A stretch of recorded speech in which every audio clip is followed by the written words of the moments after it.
اعوذ باللہ السمیع العلیم من الشیطان اللعین الرجیم بسم اللہ الرحمن الرحیم الحمد للہ رب العالمین والصلاة والسلام علی سید الانبیاء والمرسلین سیدنا و نبینا و شفیع المذنبین ابی القاسم محمد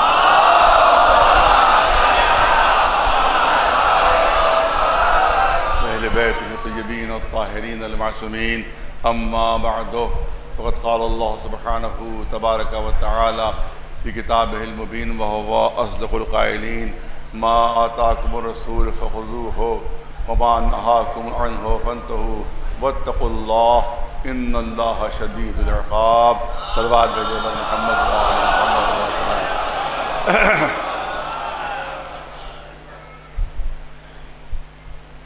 صحت کی دعا ہے. سید نقی عباس بہت زیادہ بیمار ہیں، ان کی صحت کے لیے دعا مانگیے. اور عشرت جہاں صاحبہ بھی، ان کی طبیعت بھی بہت خراب ہے، ان کی صحت کے لیے بھی. اور جملہ مومن مومنات جو مریض ہیں ان سب کی صحت کے لیے، خصوصیت سے یہ کرونا کی جو وبا ہے اس کے دور کرنے کے لیے آپ حضرات دعا مانگی. جلد سے جلد بطفیل محمد و آل محمد یہ کرونا کی وبا دور ہو اور ہم لوگ اسی طرح سے عزاداری کر سکیں جس طرح سے ہر سال کرتے چلے آئے ہیں. آپ حضرات کے جذبات سر آنکھوں پر ہے. ظاہر ہے کہ ایک سال بعد محرم آتا ہے اور نہیں ہوتا کسی کا خبر کہ اگلے سال وہ رہے گا کہ نہیں رہے گا. لہذا ہر ایک کی تمنا ہوتی ہے کہ وہ مجلسوں میں شرکت کر لے، ہر ایک کی تمنا ہوتی ہے کہ وہ عزائے امام حسین میں شریک ہو جائے. لیکن مجبوری کرونا کی ہے کہ جس کی وجہ سے پابندیاں ہیں.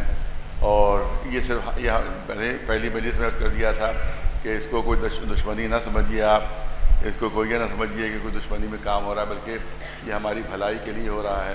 کیونکہ خدا نخواستہ ایک بھی اتنے بڑے مجمع میں ایک بھی اگر کرونا کا مریض ہے تو وہ سب تک پھیل جائے گا. کرونا وہ سب تک پھیل جائے گا. اس لیے حکومت نے پابندی لگائی ہے، دشمنی نہیں ہے. ورنہ ایران میں پابندی نہ ہوتی، عراق میں پابندیاں نہ ہوتی، سعودی عرب میں حج روک دیا گیا. باہر کے کوئی سال نہیں آیا وہاں حج کرنے کے لیے، صرف وہیں کے لوکل لوگوں نے حج کیا. وہ بھی آپ نے تصویروں میں دیکھا ہوگا سب دور دور کھڑے ہوئے طواف کر رہے ہیں، دور دور تک کھڑے طواف کر رہے ہیں. تو کیا ان کو بھی دشمنی ہے؟ کچھ حاجیوں تو دشمنی ان کو، ارے تو آمدنی کا ذریعہ ہے حاجی ان کی، اسی تو ان کی اکنامی چلتی ہے، تو وہ کیوں روک لگائیں گے؟ لہٰذا یہ روک جو ہے صرف وقتی روک ہے جب تک کہ یہ کرونا کی وبا ہے. اس کے بعد یہ روک جو ہے وہ خود ختم ہو جائے گی. لہٰذا اسی لیے ہم نے کوئی حکومت کا چمچہ کہہ دیتا ہے اور کوئی پتہ نہیں پٹھو کہہ دیتا ہے، کچھ کہہ دیتا ہے. نہ حکومت کے چمچہ اور نہ کسی حکومت کے پٹھو ہیں، بلکہ ہم صرف امام حسین کے غلام ہیں، اہل بیت کے غلام ہیں اور آپ حضرات سے محبت کرنے والے ہیں. لہذا یہ سب پابندیاں ہیں. گزارش یہ ہے کہ بھائی آپ احتیاط سے کام لیں. میری طرف سے بھی تاکید ہے احتیاط سے کام لیں اور جو ہے وعدہ خانے اپنے گھروں ہی میں سجا لیں اور وہیں پر آپ لوگ جو ہے اس طرح سے کریں. ورنہ ہے کہ خدا نخواستہ، میں نے عرض کیا خدا نخواستہ ایک بھی اگر مریض ہوا تو اور بہتوں کو وہ مرض لگ جائے گا اور پھر بدنامی ہمارے سر پر آ جائے گی. صاحب ان کی وجہ سے یہ مرض پھیلا ہے. لہٰذا احتیاط ضروری ہے، احتیاط ضروری. پھر تاکید کر رہا ہوں کہ اس سلسلے میں احتیاط بہت ضروری ہے. آپ حضرات احتیاط سے کام لیں. ایک صلوات بھیجیں پر محمد و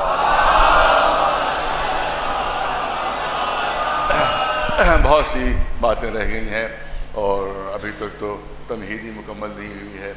لہذا ابھی تو اصل مجلسیں شروع ہی نہیں ہو سکی اور اب مجلسوں کا ظاہر ہے کہ 1-2 مجلسیں بس رہ گئی ہیں. لیکن اب سمجھ میں نہیں آ رہا کہ انتخاب میں مشکل ہو رہی ہے، کیا چیز پڑھوں کیا چیز نہ پڑھوں، کیا چیز چھوڑوں کیا چیز نہ چھوڑوں. لیکن چند جملے بہت ضروری ہیں جو عرض کرنا ہے. وہ یہ ہے کہ کشمیر میں الحمدللہ وہاں جلوسوں کی آزادی ہو گئی تھی اور جلوس نکل رہے ہیں تمام علاقوں میں. بڈگام میں وہاں جلوس نکلا، مہندی کا جلوس نکلا، کل بھی وہاں جلوس نکلا. بہت بڑی تعداد میں صرف ایک جلوس میں گڑبڑی کی گئی ہے.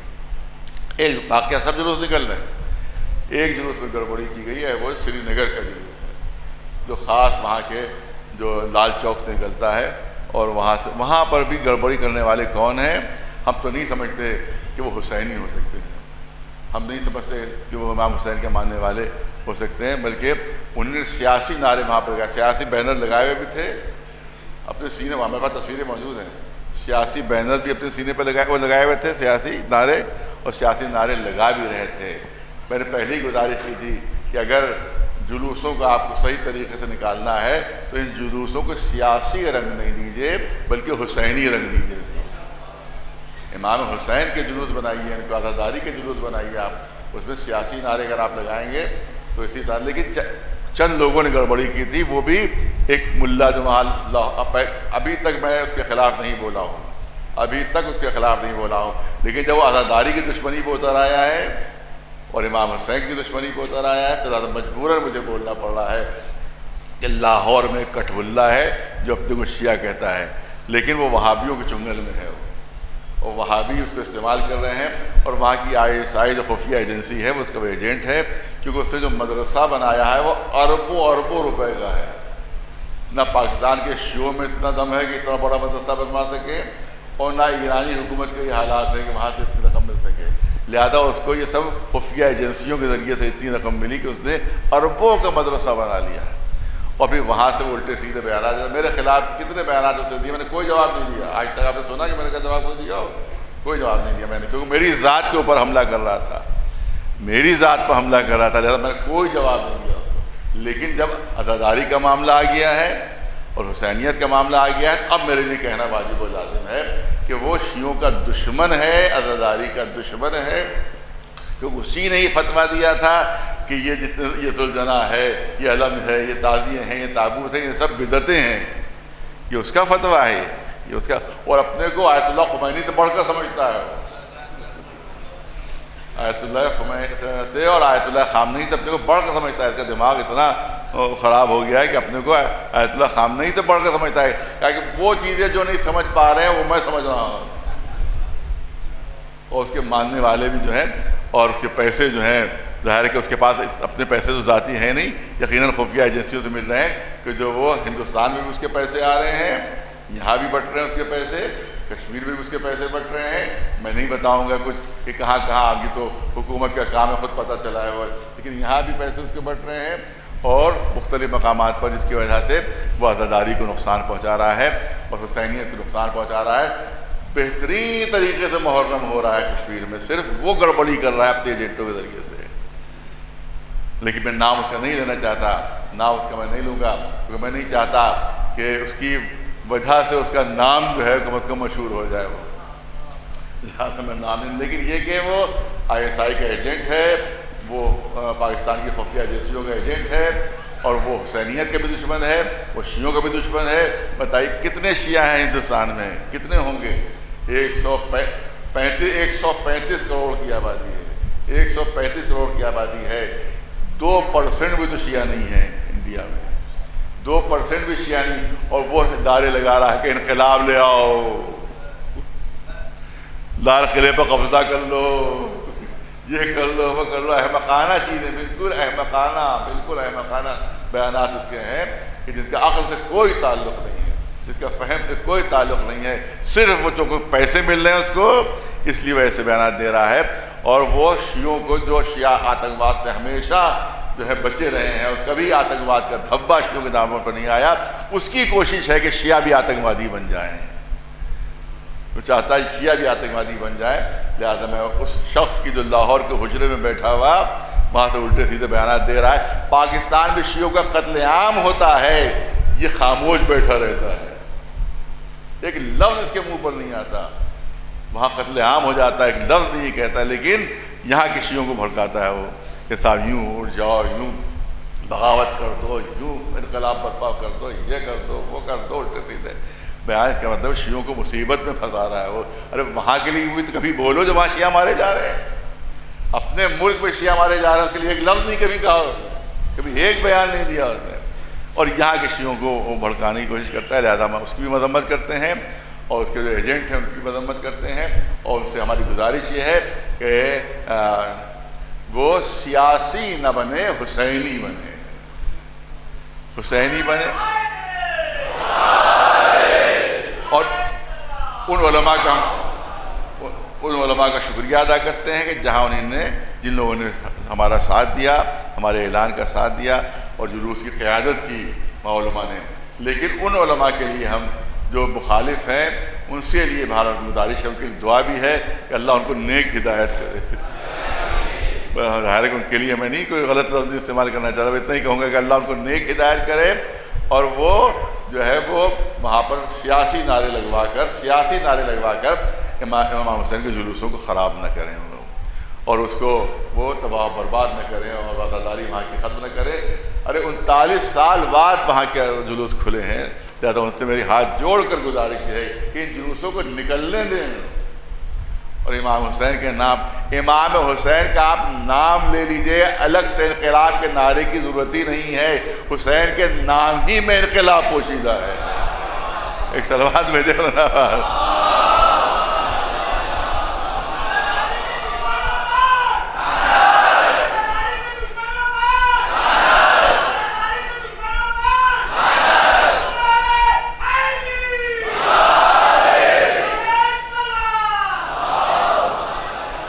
ظاہر ہے کہ آج بھی موقع نہیں ہے، لیکن میں چاہتا تھا کہ اس ملعون کے خلاف بھی کچھ پڑھا جائے جو اس نے اب تو پہلے تو کہا تھا 26 آیتیں، کل میں نے شام کو اس کا ویڈیو دیکھا، میں نے خود دیکھا، سنا نہیں ہے، حالانکہ میں نہ واٹس ایپ دیکھتا ہوں اور نہ میں سوشل میڈیا دیکھتا ہوں، کچھ نہیں دیکھتا، لیکن لوگوں نے کہا تاکہ کہ اس نے ایسا بیان دیا تو میں نے کہا میں اس کو ضرور سنوں گا، تاکہ یہ نہ ہو کہ انہوں نے کہا کہ سنی سنائی ہے، تاکہ میں اس کا ویڈیو خود دیکھ لوں، تاکہ میں خود گواہ بن جاؤں اس کا۔ تو اس نے وہ کم بہت پہلے کہتا تھا کہ 26 آیتیں جو ہیں گڑھی ہوئی ہیں اور کسی اور لوگوں نے شامل کر دی ہیں اور بقیہ قرآن، اب کے جملے یہ تھے کہ معاذ اللہ اللہ بھی جھوٹا ہے، رسول بھی جھوٹے ہیں، قرآن بھی جھوٹا ہے، اور کہا فرضی کتاب ہے یہ جو کوئی نازل نہیں ہوئی، فرضی کتاب ہے، اور رسول بھی یہی جملے ہیں، اس نطفہ یزید کے یہ جملے ہیں، جو یزید نے جملے کہے تھے وہی یہ ملعون دہرا رہا ہے۔ ہمارا ظاہر ہے کہ وہ تناسخ کا جو ہے وہ عقیدہ نہیں ہے، آوا گمن کا عقیدہ نہیں ہے، لیکن جو آوا گمن کے عقیدے کے ماننے والے ہیں وہ کہہ سکتے ہیں کہ یزید نے دوبارہ جنم لیا ہے۔ ایک صلوات بھیجے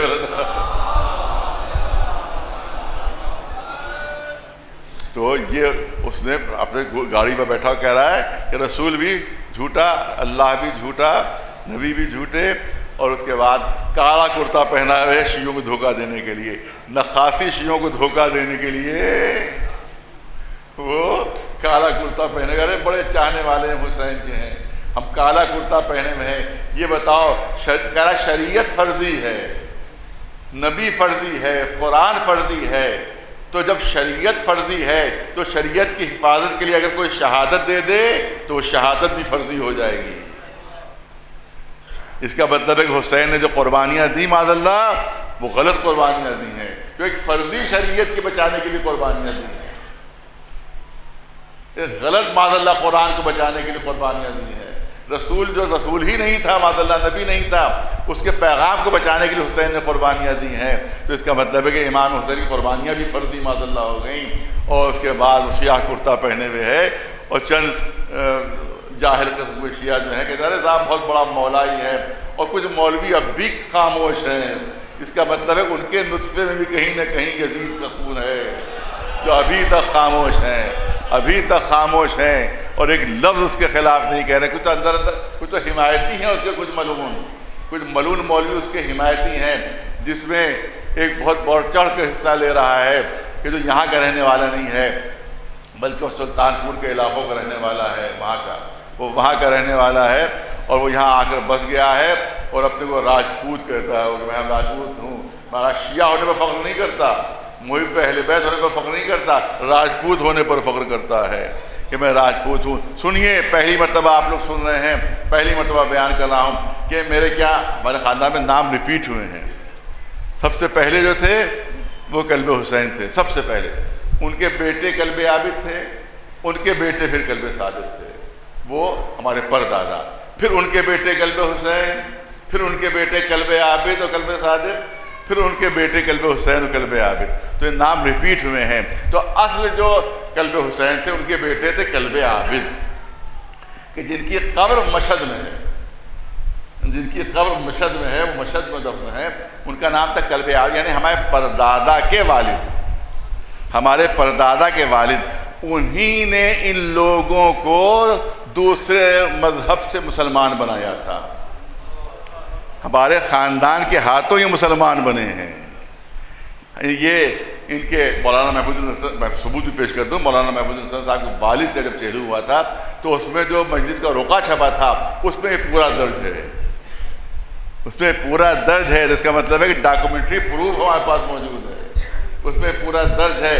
لیکن اب ہمیں افسوس ہو رہا ہے کہ ان کو اس زمانے میں بزرگوں نے کیوں اپنا مذہب تبدیل کروایا. جب ان کو پلٹنا تھا اپنے مذہب کی طرف تو کیوں مذہب تبدیل کروایا گیا؟ ورنہ اگر وہ مذہب تبدیل نہ کرواتے ہوتے ان کا تو آج یہ کسی بت خانے میں بیٹھے ہوئے ڈفلی بجا رہے ہوتے. لہذا یہ ان سے کہیں کہ وہ بزرگوں کی تبلیغ کو تباہ و برباد نہ کریں. انہوں نے محنت کر کے آپ کو مسلمان بنایا ہے تو آپ کسی کافر اور مرتد کا ساتھ نہ دیں. ایک صلوات بھیجیں بلند آواز سے بر محمد وآلہ.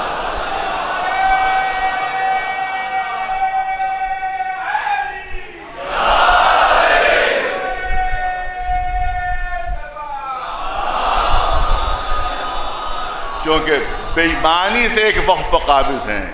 پوری دکانیں لائن سے بنی ہوئی ہیں جس میں ہزاروں ہزار کی کمائی ہو رہی ہے، جس سے بے ایمانی سے وقت پر قابض ہیں.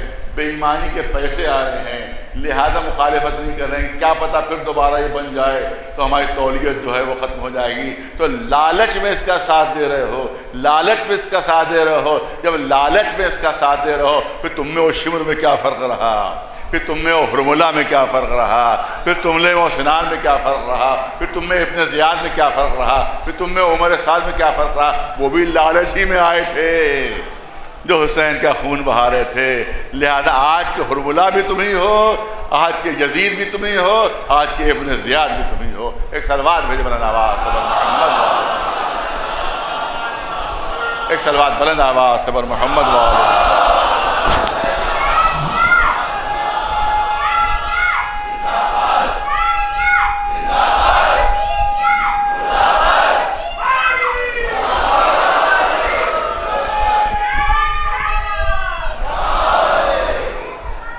کیا کیا جائے، مجبوری ہے. یہ جملے بھی بیان کرنا ضروری تھے قوم تک کیونکہ یہ باتیں پہنچنا ضروری ہے کہ کیسے کیسی سازشیں ہو رہی ہیں، کیسی سازشیں ہو رہی ہیں.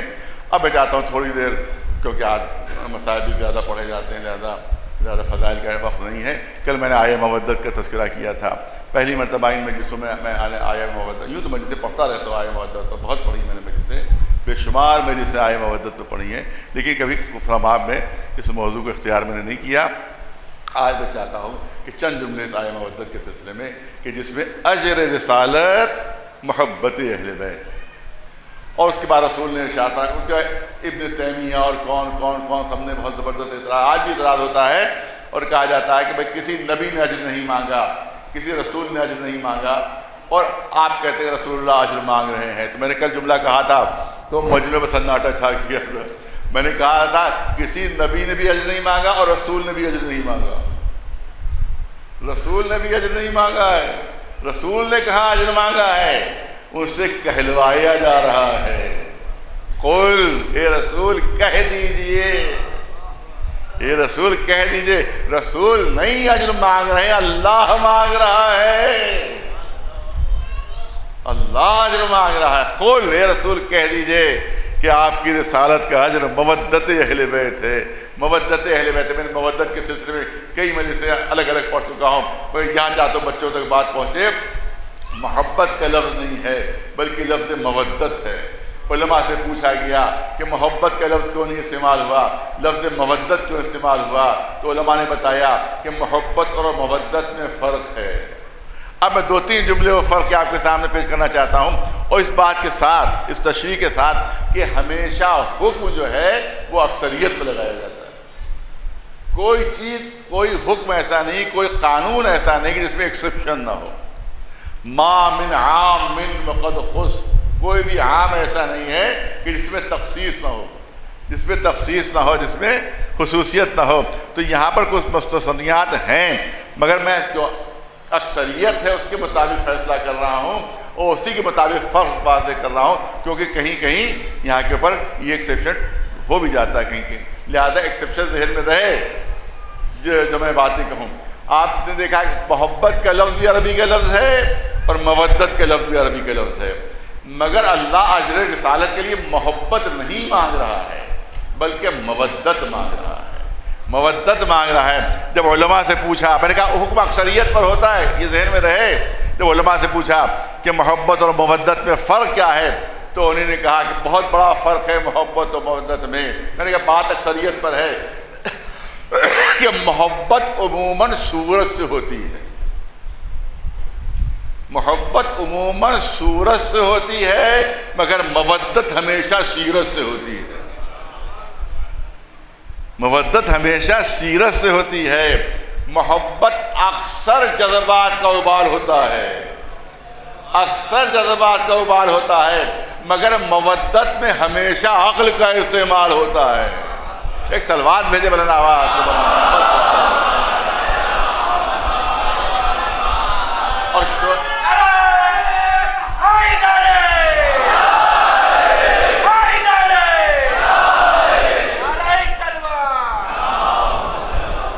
اب یہ شعراء کا قول میں نقل کر رہا ہوں آپ کے سامنے، شعراء کا قول نقل کر رہا ہوں۔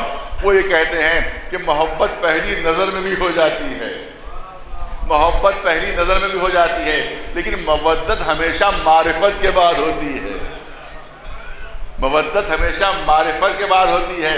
محبت کے لیے دیکھنا ضروری ہے لیکن مودت کے لیے دیکھنا ضروری نہیں ہے، جس سے مودت ہے وہ پردہ غیب میں ہے۔ چاہنے والے جان دینے کے لیے آمادہ رہتے ہیں۔ سنیے جو علماء نے گفتگو کی ہے میں آپ کے سامنے پیش کرنا چاہتا ہوں، جو علماء کی گفتگو آپ کے سامنے پیش کرنا چاہتا ہوں کہ محبت گھٹتی بھی ہے بڑھتی بھی ہے، اور کبھی گھٹتے گھٹتے دشمنی میں بدل جاتی ہے، لیکن مودت صرف بڑھتی ہے کبھی گھٹتی نہیں ہے۔ جتنی معرفت بڑھتی جاتی ہے اتنی مودت بڑھتی جاتی ہے۔ محبت کے بغیر گزارا نہیں ہو سکتا، محبت کے بغیر گزارا ہو سکتا ہے مگر مودت کے بغیر گزارا نہیں ہو سکتا۔ اب یہ مچھلی سے پوچھئے، مچھلی کو پانی سے محبت نہیں ہوتی ہے مودت ہوتی ہے، نہ تھوڑی دیر کے لیے پانی سے الگ کر کے دیکھیے کہ اس کی تڑپ اور بے چینی دیکھیے۔ اس کا مطلب یہ ہے کہ جو مودت کرنے والے ہوتے ہیں وہ بغیر ان کے زندہ نہیں رہ سکتے کہ جس سے مودت ہوتی ہے۔ مچھلی بغیر پانی کے زندہ نہیں رہ سکتی، ہم لوگ بغیر مودت اہل بیت کے زندہ نہیں۔ ایک سلوات بلند آواز محمد۔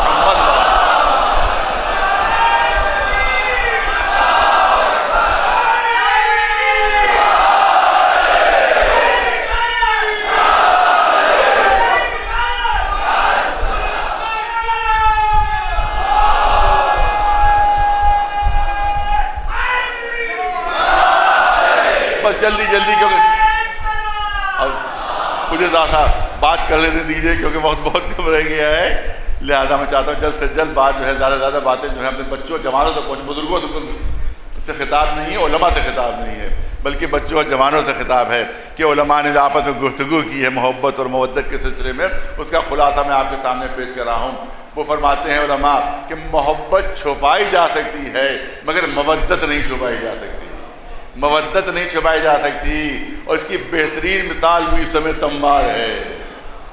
میثم تمار بہترین مثال، مولا علی نے فرما دیا تھا کہ فلاں درخت کے اوپر تمہیں پھانسی دی جائے گی، فلاں درخت پر تمہیں پھانسی دی جائے گی۔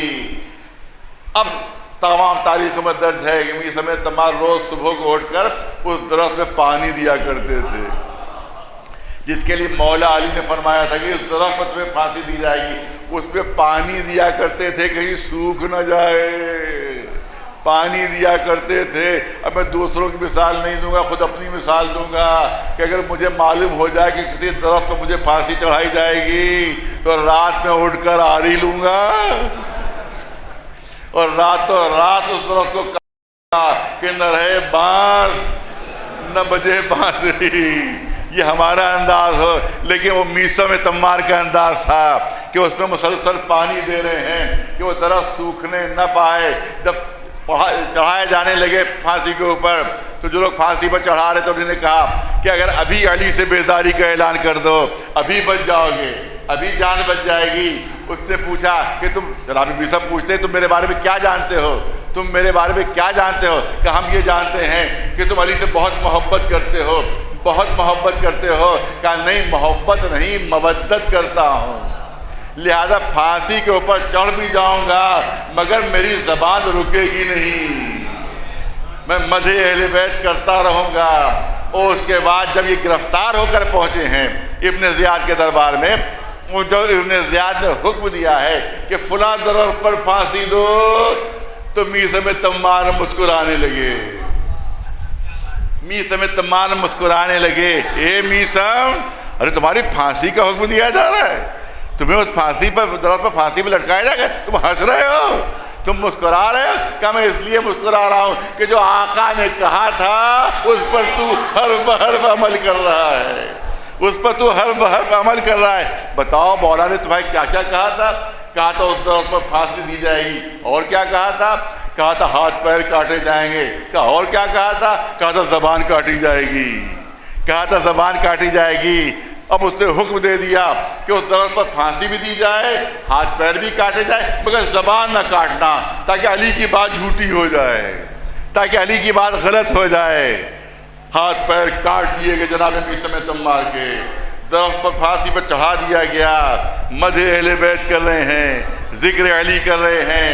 ابن زیاد برابر آنکھوں دیکھا حال لے رہا تھا وہاں، اب کیا کر رہے ہیں، اب کیا کر رہے ہیں؟ پہلے تو بتایا گیا کہ ابھی تو تکلیف کے عالم میں ہیں، پھر کیا کر رہے ہیں؟ کہا علی کی مدح بیان کر رہے ہیں، اہل بیت کی مدح کر رہے ہیں، کہ کرنے دو کرنے دو۔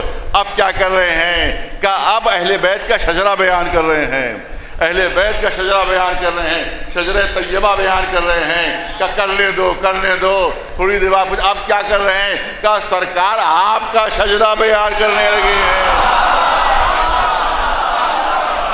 شجرہ خبیثہ بیان کرنا شروع کر دیا، کہا زبان کاٹ لو۔ ایک صلوات بھیجتے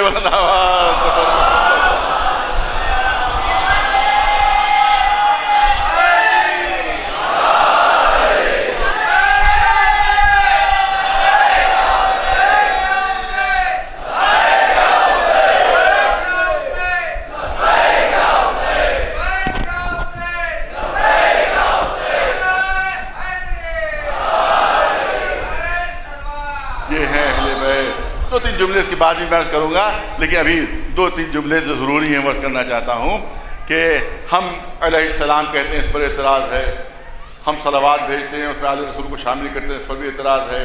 آپ نے دیکھا ہوگا بڑے بڑے ملا داڑھیاں پھرپھراتی ہوئی ان کی، اور اس کے بعد آپ صلوات بھیجتے ہیں تو آل کا لفظ ہٹا دیتے ہیں، آل کا لفظ ہٹا دیتے ہیں، بلکہ محمد صلی اللہ علیہ وسلم، محمد صلی اللہ علیہ وسلم اتنے ہی کہہ کے وہ رہ جاتے ہیں، آل کا لفظ ہٹا دیتے ہیں۔ جبکہ 73 سے زیادہ اصحاب کرام نے روایت کی ہے، اور تمام صحاح ستہ کی کتابوں میں یہ روایت موجود ہے کہ رسول نے فرمایا ہے کہ مجھ پر ناقص صلوات کبھی نہ بھیجنا۔ 73 سے زیادہ اصحاب کرام، کہ میرے پاس نام موجود ہے، پوری فہرست موجود ہے، اور تمام کتابوں کے حوالے موجود ہیں، حوالے موجود ہیں، جلد، صفحہ، سطر، سب کے حوالے موجود ہیں کہ جن میں رسول اللہ کا یہ اعلان ہے، ما آتاکم الرسول فخذوہ وما نہاکم عنہ فانتہوا۔ اسی کی تفسیر میں جملے عرض کر رہا ہوں کہ رسول نے ارشاد فرمایا کبھی ناقص صلوات مجھ پر نہ بھیجنا، ناقص صلوات نہ بھیجنا۔ بلکہ صواعق محرقہ میں تو یہ جملے ہیں کہ رسول نے فرمایا تھا لا تصلوا علیہ صلاۃ البتراء، مجھ پر کبھی دم کٹی صلوات نہ بھیجنا۔ ایک صلوات بھیج دے بلند آواز۔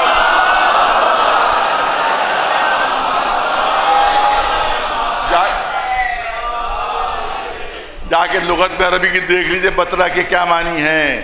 ابتر مذکر ہے، اسی کا مؤنث بترا ہے، اسی کا مؤنث بترا ہے۔ ابتر قرآن میں آیا ہے کہ دشمن ابتر ہے، دشمن ابتر ہے، دشمن ابتر ہے۔ رسول نے کہا لا تصلی علینا صلاۃ البتراء، کبھی دم کٹی صلوات نہ بھیجنا۔ ابتر ہی کا مؤنث بترا ہے۔ دشمن کہہ رہا ہے کہ رسول ابتر ہیں، کافر کہہ رہا ہے رسول ابتر ہیں، ابو جہل کہہ رہا ہے رسول ابتر ہیں، ابو لہب کہہ رہا ہے رسول ابتر ہیں، عاص ابن وائل کہہ رہا ہے رسول ابتر ہیں، جتنے مشرک کہہ رہے ہیں رسول ابتر ہیں۔ اگر آپ نے آل کو شامل نہیں کیا تو آپ کا شمار بھی ابو جہل میں ہوگا، ابو لہب میں ہوگا، عاص ابن وائل میں ہوگا۔ اس کا مطلب ہے کہ آپ بھی رسول کو آج تک ابتر ہی سمجھ رہے ہیں۔ ایک صلوات بلند آواز تبر محمد والا۔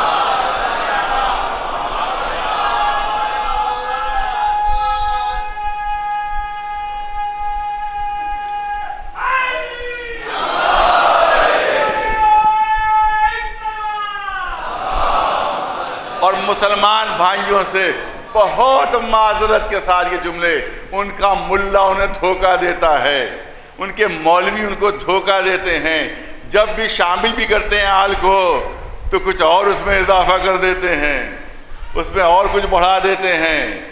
یاد رکھیے چیلنج کے ساتھ ہے، چیلنج کے ساتھ ہے۔ ساری کتابیں میرے پاس محفوظ ہیں، اس کے بعد ازواج ہی و اصحاب ہی ان سب کا اضافہ کر دیتے ہیں۔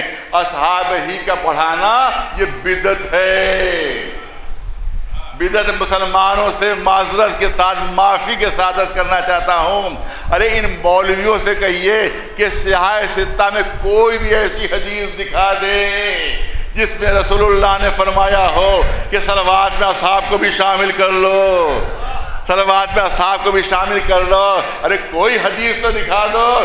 کہیں حدیث نہیں ملے گی، کہیں حدیث نہیں ملے گی، بلکہ صرف اور صرف رسول نے فرمایا مجھ پر اور میری آل پر صلوات بھیجو، مجھ پر اور میری آل پر صلوات بھیجو۔ ارے عزاداری کو تو بدعت کہہ رہے ہو کہ زمانہ رسالت میں دکھائیے عزاداری تھی یا نہیں تھی، لیکن جو یہ تم نام آگے بڑھاتے ہو یہ رسول کے زمانے میں تھے یا نہیں تھے؟ جب رسول نے کہا ہی نہیں کبھی تو تمہارا بڑھانا بدعت ہو جائے گا، شرک ہو جائے گا۔ ایک صلوات بھیجے بلند آواز۔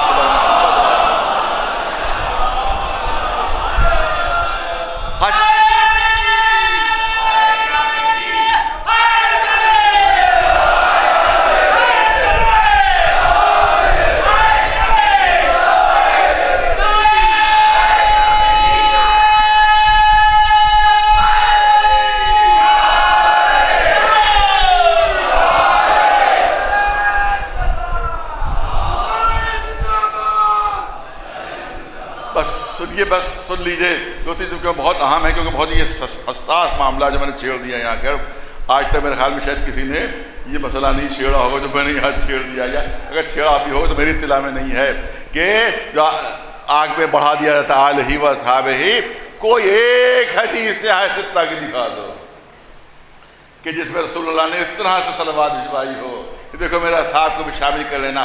ہاں 4 حدیثیں ایسی ہیں میرے پاس حوالے موجود ہیں جس میں ازواج کا ذکر ہے، ازواج کا ذکر ہے، ازواج ہی و ذریت ہی، ازواج ہی و ذریت ہی، 4 حدیثوں کے حوالے میرے پاس موجود ہیں، لیکن علماء نے فیصلہ کیا ہے کہ ساری حدیثیں ضعیف ہیں، یہ 4 حدیثیں ضعیف ہیں کہ جو قابل اعتبار نہیں ہیں۔ تو مضبوط ترین حدیث یہی ہے کہ رسول پر صلوات بھیجو اور آل رسول کو شامل کر کے بھیجو، ورنہ آگے بڑھایا اور بدعت ہوئی۔ ایک صلوات بھیجے بلند آواز پر محمد۔ بہت توجہ رہے، بس بات کو مکمل کر رہا ہوں جلدی جلدی۔ اس کے علیہ السلام نہیں لگا سکتے۔ ارے صاحب دیکھیے یہ نبی کے برابر کر دیتے ہیں اپنے اماموں کو، نبی کے برابر کر دیتے ہیں اپنے اماموں کو، کیونکہ صرف انبیاء کے ساتھ علیہ السلام لگایا جا سکتا ہے، صرف معصومین کے ساتھ نہیں، معصومین کے ساتھ علیہ السلام لگایا جا سکتا ہے۔ یہ علی کو کہتے ہیں علیہ السلام، غلط ہے، شرک ہو جائے گا، اس کا مطلب نبی بنا رہے ہیں علی کو۔ یہ امام حسین کے ساتھ علیہ السلام کہہ رہے ہیں، غلط ہے، وہ کہہ رہے ہیں کہ نہیں رضی اللہ لگائیے، علیہ السلام نہیں، کیونکہ علیہ السلام صرف معصومین کے لیے ہوتا، توجہ رہے، علیہ السلام صرف معصومین کے لیے ہوتا ہے۔ یہ علماء نے کہا فیصلہ ہمارا یہ ہے کہ علیہ السلام صرف معصومین کے لیے ہوتا ہے۔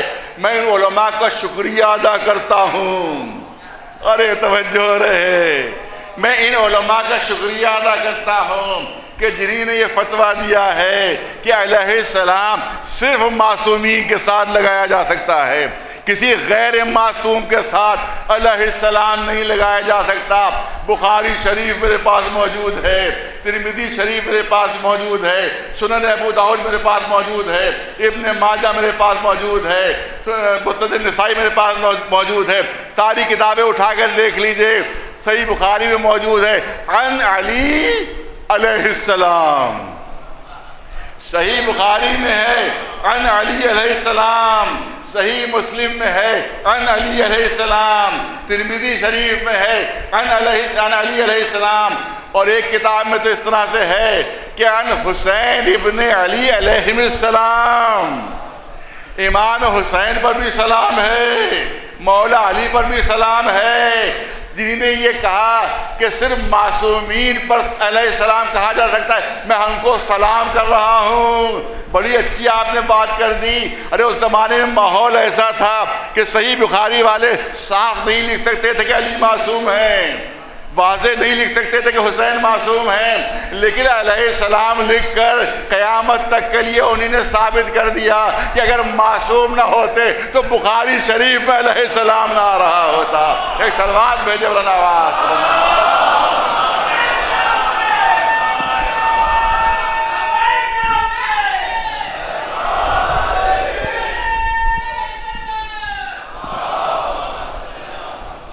تو ما آتاکم الرسول فخذوہ ہے، نہ ما نہاکم عنہ فانتہوا ہے، بلکہ رسول اللہ کی مخالفت ہو رہی ہے، اس میں صاف مخالفت ہو رہی ہے۔ انہوں نے کہا کہ آل کو شامل کرو، کسی چیز کو گھٹانا بھی بدعت ہے، کسی چیز کو بڑھانا بھی بدعت ہے، تو آل کو گھٹا دیا یہ بھی بدعت، کسی اور کو بڑھا دیا یہ بھی بدعت۔ ایک صلوات بلند آواز محمد۔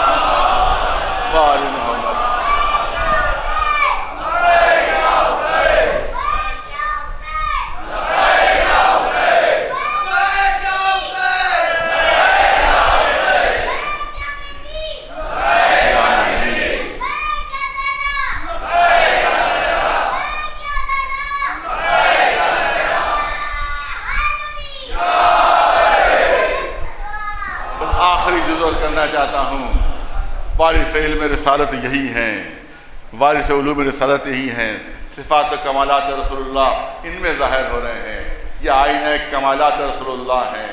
اسی لیے علی نے فرمایا کہ ہاذما زقنی رسول اللہ زقن زقا، یہ علوم ہے جو رسول نے مجھے بھرائے ہیں، ہاذا لعاب رسول اللہ، یہ رسول اللہ کا لعاب دہن ہے، یہ رسول اللہ کا لعاب دہن ہے، یہ جو علوم دنیا کے سامنے پیش کر رہا ہوں یہ رسول اللہ کا لعاب دہن ہے۔ انہوں نے مجھے زبان چسائی ہے، اپنا لعاب دہن مجھے چسایا ہے۔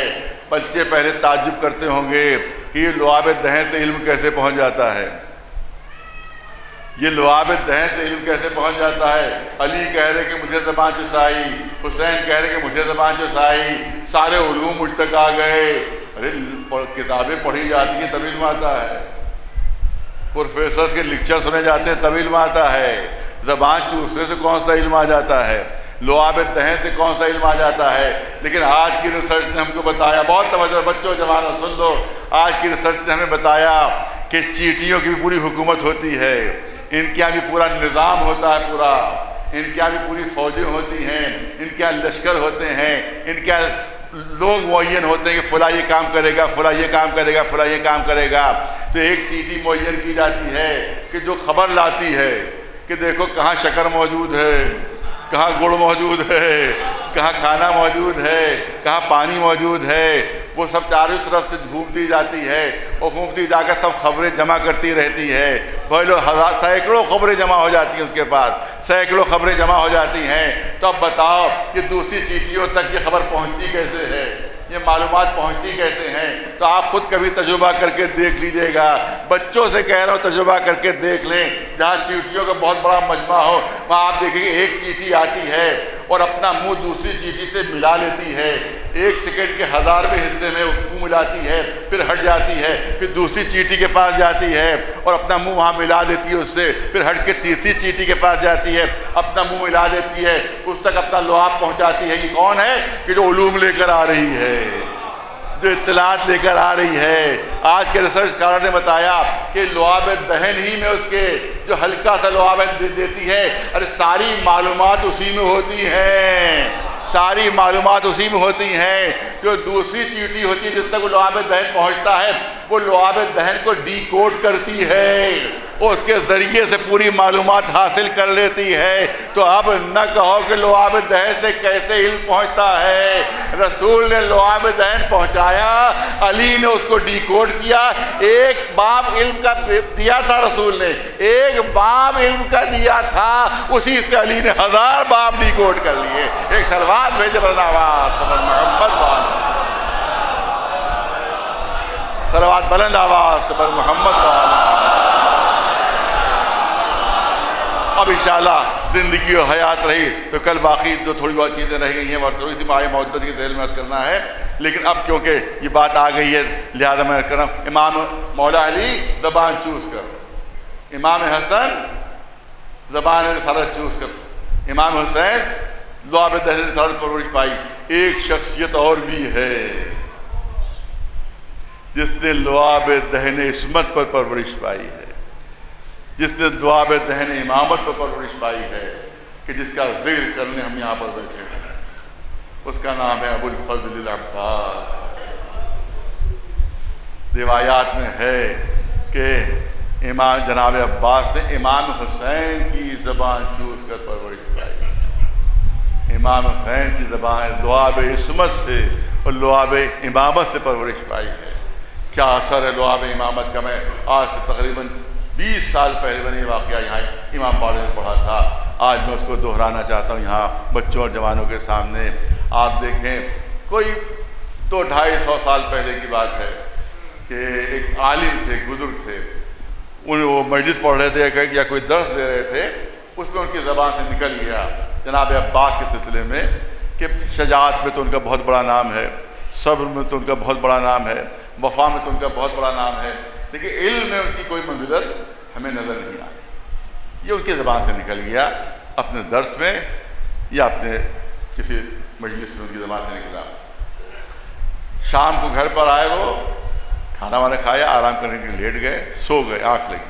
اب جو آنکھ لگی دیکھا جناب عباس تشریف لائے. جناب عباس تشریف لائے ہیں, ہاتھ جوڑ کر کھڑے ہوئے, اسی خواب میں ہاتھ جوڑ کر کھڑے ہوئے. آقا کیسے زحمت کی, کیسے تشریف لائے. کہا کہ تجھے اپنے علم پر بڑا ناز ہے, تجھے اپنے علم پر بڑا غرور ہے, ذرا میرے ایک مسئلے کو حل کر دے, ذرا ایک میرے مسئلے کو حل کر دے. کانپ گئے, تھرا گئے, قدموں پر سر رکھ دیا. آقا غلطی ہو گئی, خطا ہو گئی, میری زبان سے پتہ نہیں کیسے جملے نکل گئے. بھلا میں اور آپ کے کسی مسئلے کو حل کرو, کسی مسئلے کا جواب دو. جناب عباس فرماتے ہیں ارے میرے بابا کا علم کتنے واسطوں سے تجھ تک پہنچا ہے تو تو عالم ہو گیا. میرے بابا کا علم کتنے واسطوں سے تجھ تک پہنچا اور تو عالم ہو گیا. اور میں نے تو وہیں سے علم حاصل کیا کہ جہاں سے علم کا چشمہ پھوٹ رہا تھا, جہاں سے علم کا چشمہ آپ دیکھیں اگر چشمہ جہاں سے نکلتا ہے تو وہاں آب زلال ہوتا ہے, پاک و صاف و شفاف پانی ہوتا ہے. اور جب وہ چشمہ زمین پر گزرتا ہے تو کہیں مٹی مل جاتی ہے, کہیں خس و خاشاک مل جاتی ہے, کہیں کوڑا کرکٹ مل جاتا ہے. جتنا آگے بڑھتا جاتا ہے میل کچیل اس میں شامل ہوتا چلا جاتا ہے. یہی جناب عباس فرمان بہترین مثال دی ہے کہ پتہ نہیں کتنے واسطوں سے میرے بابا کا علم تجھ تک پہنچا ہے تو پتہ نہیں کتنا خس و خاشاک شامل ہو گیا ہوگا, کتنی اس میں خاک شامل ہو گئی ہوگی. اور میں نے تو وہیں سے علم حاصل کیا کہ جہاں سے علم کا چشمہ پھوٹ رہا تھا. اور تو میرے علم کے بارے میں شک کر رہا ہے, تو میرے علم کے بارے میں شبہ کر رہا ہے. ہاں لعاب دہن عصمت کے لیے سن لیجئے ہمارے 10ویں امام علی النقی علیہ السلام کے لیے واقعہ ہے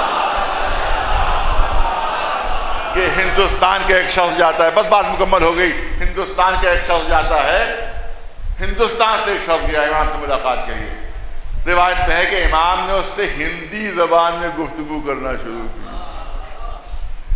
اس سے ہندی 10ویں امام ہندی میں بولنا شروع کیا, اس سے ہندی زبان میں بات کرنا شروع کی.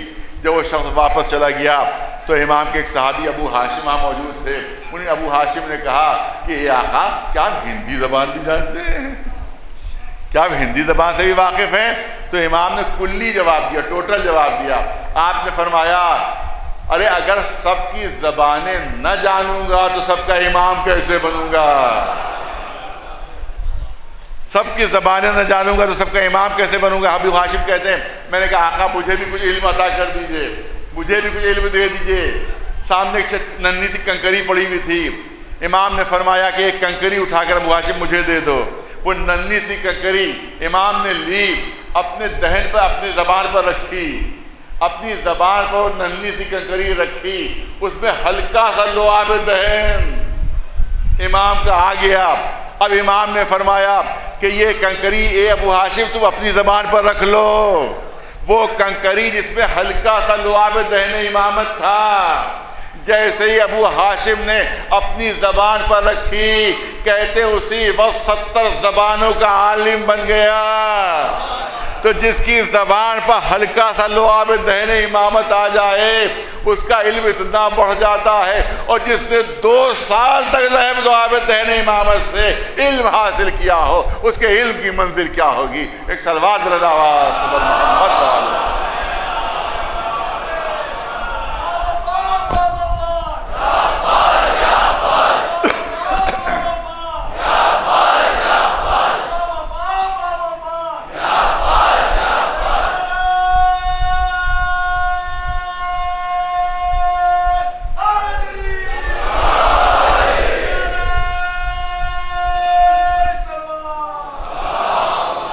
شہرت اگر کسی چیز کی ملی ہے تو وہ وفا کی ملی ہے. عباس با وفا، عباس با وفا. ارے ایسا وفادار، ایسا وفادار کہ جس پر فرات پر قبضہ کیا ہے، گھوڑے کو فرات میں ڈالا ہے، ہاتھ میں چلو میں پانی لیا، پانی لے کر پھینک دیا. لوگ کہتے ہیں، کبھی کبھی کوئی راوی کہہ دیتا ہے کہ پینے کا ارادہ کیا تھا، عباس نے پینے کا ارادہ کیا تھا. میں اس سے پوچھنا چاہتا ہوں تم نے چلو میں پانی تو دیکھا، عباس کے دل کا ارادہ کیسے دیکھا؟ بہت سمجھدار لوگ، بافہم لوگ ہیں. راوی کہہ رہا ہے پینے کا ارادہ کیا، پینے کا ارادہ کیا، سکینہ کی پیاس یاد آئی پھینک دیا. یہ ارادہ کہاں سے دیکھ لیا انہوں نے؟ یہ دل کا ارادہ کہاں سے دیکھ لیا؟ تاریخ میں تو اتنا ہی ہے کہ چلو میں پانی لیا. عباس جیسا باوفا پینے کا ارادہ بھی نہیں کر سکتا. ارے چلو میں پانی لے کر دشمنوں کو دکھایا تھا، دیکھو اس طرح سے قبضہ کرتے ہیں، اس طرح سے پانی پر قبضہ کرتے ہیں. اب فرات پر میرا قبضہ ہے، لیکن جب چلو میں پانی لیا تو کبھی سکینہ کی کملائی بھی صورت نظر آئی، کبھی علی اصغر کے پپڑائے ہوئے ہونٹ نظر آئے. چلی کو پانی پھینک دیا کہ ہم اس پانی کے محتاج نہیں ہیں. ارے ہمارے باپ جو ہے وہ ساقی کوثر ہے، ہم تمہارے پانی کے محتاج نہیں. بچ کے سکینہ میں، بس مختصر مسائل، بچ کے سکینہ میں پانی بھرا، لے کر چلے. بھاگی ہوئی فوج واپس آئی، چاروں طرف سے جناب عباس کو گھیر لیا. ارے کوئی تلوار مار رہا ہے، کوئی نیزہ مار رہا ہے، کوئی تیر مار رہا ہے. عباس آگے بڑھتے چلے جا رہے ہیں، آگے بڑھتے چلے جا رہے ہیں. ارے کسی طرح سے پانی پہنچ جائے، کسی طرح سے سکینہ تک پانی پہنچ جائے. روایت کہتی ہے ایک ملول ایک درخت کی آڑ میں چھپ گیا. جیسے ہی جناب عباس قریب سے گزرے اس نے بھرپور وار کیا. عزاداروں عباس کا ایک ہاتھ کٹ گیا. عزاداروں سے ایک ہاتھ ہے کہ جس سے نیزے سے جنگ بھی کرنا ہے، جس سے مشق سکینہ بھی سنبھالنا ہے، جس سے علم بھی سنبھالنا ہے. عباس سے ایک ہاتھ سے یہ 3 کام کیسے انجام دیے ہوں گے یہ جناب عباس ہی کا دل جانتا ہے. لیکن تھوڑی دور اور آگے بڑھے تو روایت یہ کہتی ہے کیونکہ عباس کی توجہ مشق کی طرف تھی، اپنی طرف توجہ نہیں تھی، لہذا دشمنوں کو موقع مل رہا تھا. ارے کسی طرح سے مشق سلامت رہے، مجھے جتنے دل چاہے تیر لگ جائے، جتنی تلواریں لگ جائیں، مگر مشق سکینہ سلامت رہے. پوری توجہ مشق سکینہ کی طرف، اپنی طرف توجہ نہیں تھی. پھر آگے بڑھتے ہیں، پھر ایک ملون ایک درخت کی آڑ میں، پھر بھرپور وار ہوتا ہے. عباس کے دونوں بازو کٹ گئے. روایت میں یہ ہے کہ دانتوں سے مشق سکینہ دبا لی. اب گھوڑے کو ایر پہ ایر دے رہے ہیں. ایک گھوڑے پر سے وفادار، ارے جلد سے جلد سکینہ تک پہنچا دے مجھے، سکینہ بہت پیاری ہے، علی اصغر بہت پیارا ہے۔ پھر سرے سعد نے کہا کہ دیکھو، ارے عباس کی روح عباس کے جسم میں نہیں ہے، عباس کی روح مشک سکینہ میں ہے، جب تک مشک سلامت ہے عباس گھوڑے سے گریں گے نہیں۔ یعنی تیر برسائے جائیں، 4000 تیر ایک ساتھ چلے، پورا جسم عباس کا تیروں سے چھلنی ہو گیا، مشک سکینہ چھن گئی، ایک تیر عباس کی آنکھ میں آ کر لگا، آنکھ میں آ کر لگا۔ عزاداروں، آپ نے جو روایتیں سنی ہیں ذاکروں سے سنی ہیں، راویوں سے سنی ہیں، لیکن جو مصیبت میں وہ پڑھنا چاہتا ہوں وہ مصیبت وہ ہے جو جناب عباس نے خود بیان کی ہے۔ راوی سے سنے تو وہ بات نہیں ہے، ذاکر پڑھے تو وہ بات نہیں ہے، لیکن جس پر مصیبت پڑی ہو اگر وہ خود بیان کر رہا۔ کربلا کے ایک ذاکر تھے جو مجلسیں پڑھا کرتے تھے، ایک مرتبہ خواب میں جناب عباس آتے ہیں، اے ذاکر، اے مجلسوں کے پڑھنے والے، تو میری مصیبت نہیں پڑھتا، تو میری مصیبت نہیں پڑھتا۔ اس نے ہاتھ جوڑے، آقا یہ آپ کیا فرما رہے؟ ارے جب تک آپ کا ذکر نہ کر لوں اس وقت کسی ختم نہیں کرتا، آپ یہ کیا کہہ رہے میں آپ کی مصیبت نہیں پڑھتا؟ کہا تجھے کیا معلوم کہ مجھ پر کیا گزری؟ اس نے قدموں پر سر رکھا، آقا کون سی مصیبت ایسی ہے کہ جس سے ہمارا علم نہیں ہے، جو ہم نہیں جانتے؟ کہا دیکھ، جب میرے دونوں ہاتھ کٹ گئے تو مجھ پر تیروں کی بارش کر دی گئی، پورا جسم تیروں سے چھلنی ہو گیا، مشک سکینہ چھن گئی، ایک تیر میری آنکھ میں آ کر لگا۔ شدید تکلیف تھی، شدید اذیت تھی، مگر تمہارا عباس کرتا تو کیا کرتا؟ دونوں ہاتھ کٹے ہوئے تھے، اگر ہاتھ سالم ہوتے تو ہاتھ کی مدد سے وہ تیر نکال لیتا، مگر تکلیف بہت، اذیت بہت، میں کیا کرتا؟ تو کہتے تھے ایک ہی طریقہ تھا کہ جس سے آنکھ کا تیر نکل سکتا تھا، کیونکہ میرے ہاتھ تو موجود تھے نہیں۔ ایک طریقہ یہ تھا کہ میں زانوؤں کو اونچا کروں اور سر کو جھکاؤں، زانوؤں کو اونچا کر کے سر کو جھکاؤں اور زانوؤں کے درمیان تیر کا سرا دبا لوں اور آہستہ آہستہ اپنے سر کو اٹھاؤں، کیونکہ میرے ہاتھ کٹے ہوئے تھے۔ صرف اسی طریقے سے یہ تیر نکل سکتا تھا، مگر یہ مجلسوں کے پڑھنے والے جیسے ہی میں نے اس ارادے سے سر جھکایا، ایک گرد کرامہ